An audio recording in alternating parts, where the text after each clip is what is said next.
But let me play this for those who probably didn't see this clip right here. And it's basically going to talk about what John Gruden, what his case could mean to the NFL. Y'all put one in the chat if y'all can hear this. Okay, here we go. With Gruden, what can you tell me? What's going Well, on there? The Gruden story is really, I think, the biggest concern among the owners right now, because Gruden has said that he is not going to settle. So it's now in the Nevada Supreme Court, the lawsuit that John Gruden filed against the NFL and against Roger Goodell, alleging that they leaked those emails that cost him his job and his career. And Gruden has told people that he will burn the house down. He'll burn the NFL down to get the truth.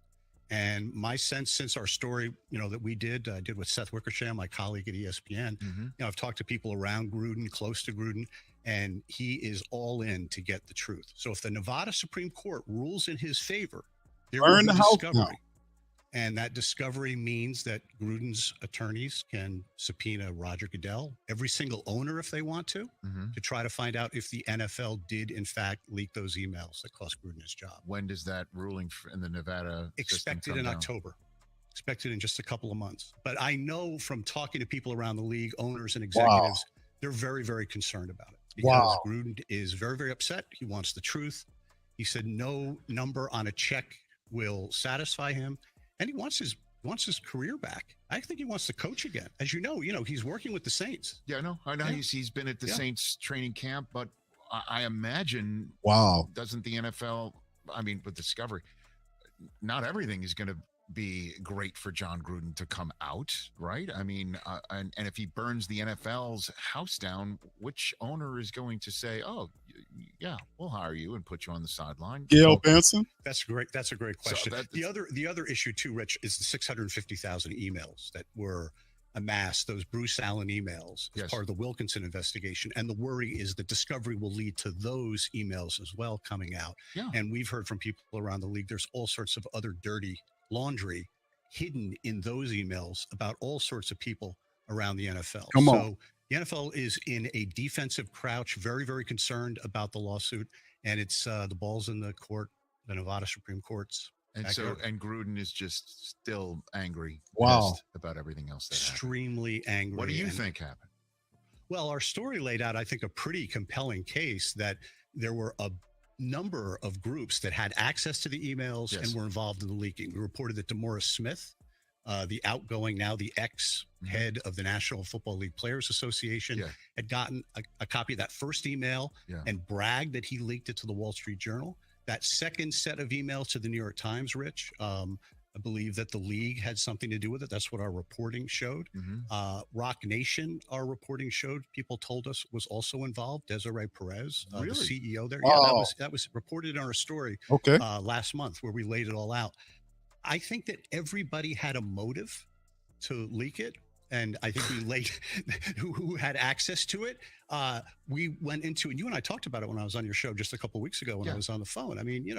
There's a lot of animosity between Roger Goodell and John Gruden, certainly in John Gruden's mind. He was running around, telling people, I'm the head of the Roger Goodell club. And, his lawyers believe that got back to Goodell, and that was a motive for Goodell greenlighting the leak. It just like, I just hear something like that, and I'm just like, the commissioner's got so many other fish to fry. Like he's hearing John Gruden's bad mouth, and that might just, he would laugh that off, not like say, let's do something that could potentially be blow up in our faces here, and like, that's the thing I don't understand. If the NFL leaked it, then this is something that the NFL doesn't want discussed, that an executive and a coach is actually saying these sorts of things. That's what the NFL has said in court. You're hitting right on a really important point. Right. Is the NFL has said in court, we had no incentive to do this. This was going to be disruptive to a season that was going along great. And, and actually what happened was, once those emails were leaked, and it was this, huge controversy all over again. It reminded everybody of Dan Snyder all over again. And just a week later, Congress opened up that investigation, that wide-ranging investigation.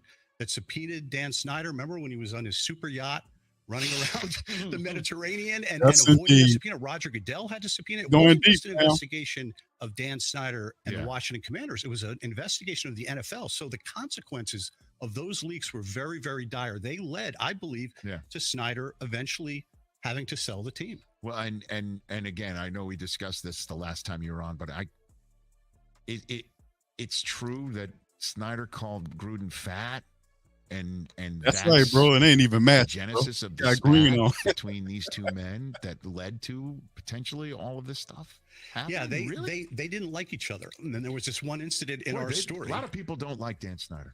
Yeah, it seems like there's a lot of folks. But okay, I'm sorry. Go ahead. Yeah, no, but absolutely right. It was they were back and forth one night in a restaurant. Gruden has told people that Snyder was quite drunk. Yeah, and they got into it. And you're fat. Snyder said, Gruden, you're fat. And Gruden said, I'll dribble your head like a basketball. And it was just ugly language. And so from Gruden's perspective and his camp's perspective, they're thinking, okay, this is another reason, another motivation that Snyder had for initially looking at these racist, misogynistic emails that Gruden wrote years ago when he was an announcer at ESPN, and said, let's get him out there. Let's get rid of this guy. And from the perspective of the Gruden camp, they believe Goodell also had a similar motive, that Snyder and Goodell looked at Gruden the same way and helped push these emails out to get rid of Gruden. Catch the Rich Eisen Show. Wow. Now, I knew something about the case, fam, but listen, I didn't know all of that. So John Gruden wants to burn the house down, and the Saints have him in the building. To me, that was a lot right there. That was some game right there. But listen, fam, this and John Gruden, according to the reporter, was saying that John Gruden was saying that he's the president of the Goodell convention or the group or whatever he called it. That's crazy. And that's so strange because I thought that was me. I thought I was the president. I guess I'm the vice president now. If Coach Chuck is saying that he's the president of the Goodell committee, I thought I was the guy. I thought that was me. Sheesh. How you find stuff new every day, don't you, family? I thought that was me. I thought I was the one that was like, you know what I'm saying? Coach Chucky said, nah, Q, I got that. That's me. I was like, okay, Coach Chuck, you got that, fam. You got it. But he wants to burn the house down. And the Saints got the man with the lighter fluid and a pocket full of matches up in the black and gold building helping out. He ain't talking to nobody else. That's what I was saying about, there's much more to it. Now, he said this is supposed to happen in October, and nobody really wants to talk about it. I'm like, But if it really was something with everybody else, there's somebody that's not scared of John Gruden, and that's the Saints. And he said he wants to coach again. He wants to get back in the league. The Saints are not, scared of John Gruden, despite what a lot of people believe. He's been here twice. He's been here in a coaching capacity and an advisory role, So all of this is very interesting. And this could possibly lead to Roger Goodell getting up out of here. Because a lot of people he said it too, Gruden. And there was reports that Gruden pinpointed Goodell as the guy that leaked the emails that got him fired and got him because he canceled. Well, not everywhere, but he can't get a job on national television. He's toxic. Nobody won't touch him. The Saints are the only professional organization, it appears, that allow John Gruden to walk around and even wear its memorabilia. John Gruden, not only was he a participant at the Saints I didn't see what he looked like the first time he came in here because nobody did. He got in here and got out of here, and then the word got back later on the next day that he was in the building. This time around, people got pictures of him. Shout out to Jeff Duncan and several other reporter family members that were able to get pictures of John Gruden decked down in Saint gear. He had the Saint hat on, the Saint shirt on, and I think he had the Saint shorts on. He might have had the Saint underwear on too. You never know. But at the end of the day, everybody's afraid of John Gruden, according to the guy we just played, except for the Saints. The Saints ain't afraid of him. Saints saying, you don't bring that goddamn guy up in here. No, they ain't do all of that.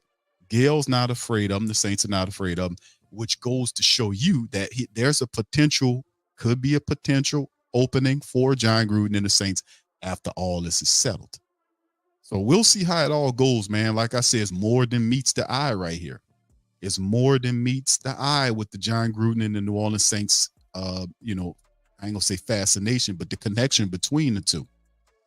Very, very interesting. Because if John Gruden, and listen, Goodell, we know Goodell's a liar. We know he's pine scum. We know that. I've been saying that for years. Goodell probably leaked those emails because he had something personal with John Gruden. We know he's petty. We know he's a petty dude. He's been petty to the Who Dat Nation for years. He would have hammered Alvin Kamara if Alvin Kamara would have went up there and kissed his ass. He probably would have hit him with 5 games, maybe 6. But Kamara went up there and explained, went up there and did what he did with Commissioner Goodell, talked to him, and then he dropped it to 3. We good with that. But if he had not done that and it played the regular way, Kamara would have been out 5 games. You know that. He always did that to the Saints people. We know he's petty. Ever since the Saints, Tom Benson, rest his soul, voted against Goodell to be a commissioner, Jerry Jones too, he's been at those organizations and showing obvious bias toward other organizations like the New England Patriots. You can have Kraft could be up in massage parlors and nothing happened to him. You have drunken owners like the guy from the Colts driving around and, all this kind of craziness going on. They don't get hit as hard. But the reality at the end of the day is, like I said about Coach Chucky, he picked the wrong dude to mess with, man. He's saying no amount of money, according to what the reporter's saying, is going to deal with what that's going to appease him. He wants Goodell out of there, burning it all down. What stops it from burning the NFL down? If the owners are that scared, and the man said that they're really scared about what could potentially happen with Goodell. I mean, with the NFL. Well, not one person is bigger than the league. So could this mean we finally get rid of Roger Goodell and get a commissioner that actually has a spine and some personable traits that people like? Could we possibly get? I think this is the time. I think you get rid of Goodell, man, when this hits, and I think he'll be able to prove it. I think he might have a good case. We're going to follow this, man, because this is very interesting. That's happening between the two, because they're saying they have access to all kind of emails with all kind of incriminating stuff on all these other people, but you just put the stuff out on Gruden. And then Goodell said that in the press that he did not leak the emails, but in litigation he did not say that. In litigation he said it to the press, I didn't have anything to do with that. Then in a lawsuit he doesn't deny it on paper. What does that tell you? That was pointed out as well. So it'll be interesting, man. See what happens going forward, man. Very interesting. That was a bombshell of an interview, fam. And shout out to my girl, man, Tuck Graff, for reminding me and asking me that John Gruden question, fam, because I would have missed that. Because I had it in my head, boy. But you talk about bombshell. Who he gonna get a job from? He already got a man. Listen, if he's that toxic to the NFL in network television, but the Saints bring him in here and let him put on their shirt and hat and underwear and socks and everything. Shit, I thought he had on a pair of Saint shoes too when they came here. Just go here, take all this, go in the bathroom. He's like, nah, we ain't, just wear your camp QB stuff and we gonna be fine. No, he came in there and they decked him down in Saint gear to let you know this is just optics. Optics. People say a lot, fam. People say a lot. It's a difference between what people say and what they do. Y'all know that. People could say a lot, but the optics, having Gruden in here and he's supposed to be toxic. You got an arsonist in here. The guy is an arsonist. If you got an arsonist, the guy has a propensity to burn down stuff, and he playing with matches. He got all kind of. He got the stuff you pull on the charcoal. He got that in his back pocket, and his matches in his side pocket. And he walking in there, and he known to set fires. And you let that guy in the building, and even let him. Nah, the Saints are not afraid of John Gruden. They're not, because whatever he got don't hurt them. You see, all that's tied to other owners. So if the Saints see Gruden as he's a non-threat to them to let him walk around in there, these people actuary this stuff out. They think about it. They got a public relations department and all that. They're not afraid of John Gruden, and Gruden's not afraid of them. So it's interesting, man. That was a bombshell of an interview, man. This could mean the end of Roger Goodell. And I got an even bigger bombshell. I thought I was the president of the F. Goodell committee. I thought I was. I found out today, family, as of Saturday at 1:27 Central Time, that I found out that I am no longer the president of the F. the Goodell committee. That is John Gruden. I just found that out. Oh man, we don't get a phone call. We don't get an email around here. Oh my goodness. Anyway, let's keep it going, man. All right. Slim says Goodell hates the Saints. Oh yeah. Oh, it's time for him to get ghost, man. It's time for him to get on out. Let me get a couple of more questions from you guys, man. I'm sorry I had to play that. But yeah, I'm in a state of I'm just surprised right now, family. I am so surprised that I'm no longer the president of the F. Goodell committee. I didn't get any emails. Nobody called me. Nobody told me nothing. What kind of committee is this? All right. So anyway, DB says, now Q, do you think Goodell was too scared to give Kamara more? Well, I think he would have gave him more if he wouldn't have went up there. I'm gonna be honest with you, because he's an ego-driven person. He operates out of the ego, which you're not supposed to do. The ego is actually the destruction of you. It's the disconnect between you and the cosmic force or God force. That's why you're supposed to do humbling things physically to temper that ego down. Like when you do fasting and you do prayer and all this kind of stuff, it's an attempt to wrangle that ego down, because the ego gets too big. It cuts off your connection between you and the God force. In your mind anyway, you're always connected to it, just like power flows around you, just like in your house or your apartment. Power is flowing around you. They're in the sockets, but you can't access it unless you get the plug and plug it into that. If you stick your finger in there, you know what time it is. You're going to get the power all right, but it ain't going to be in the way that you want it. But it's a way to harness said power. And that's what I'm saying about the ego. So when you operate out of the ego, that cuts it off. And whatever success you get out of the ego is short term, because it doesn't have the ability to be able to have long-term success, because it's not connected to a long-term success power that can drive you a lot further, even beyond your time here.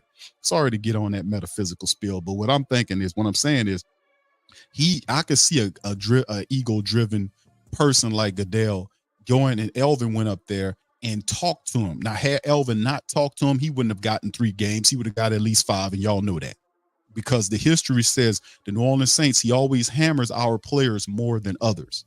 And that's just my thing, man, when I seen that. All right, so shout out. What's up, Teal? Shout out to my homeboy, Teal, man. Much love to that brother, man. All right. Yeah, that was very powerful, man. That's a very powerful thing there. Shout out to my brother Scoob right here, man, for the super chat. He says, Q, if the chump should be banned from the NFL at the hands of the Saints associate, the irony would be so sweet. Yes, bro. Yes, you the man next to the president. All right. Hey, bro, listen. Hey, man, bro, listen. Listen, let me hit my right button here for the cash button here. Oh, there we go.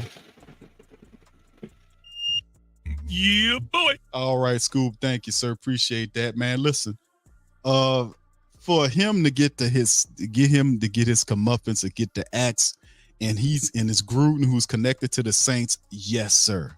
You know what? That's beyond irony, bro. That is justice. Yes, that's justice, brother. For Gruden, because listen, Gruden's definitely going to work with the Saints. I've been saying that for a while. The optics to me and the energy there, they're not afraid of him, or whatever's been going on with him. They're not afraid of him. For you to bring him in there, they're not afraid of none of that. All these other teams don't want Gruden around there. The Saints have him, like I said, decked down in Saint gear. So that's interesting. But for Goodell to meet his end at the hands of Gruden, who's connected to the Saints, that's beyond irony, brother. That's justice. Yes. Just us. That's what that is, man. Shout out to you, Scoop.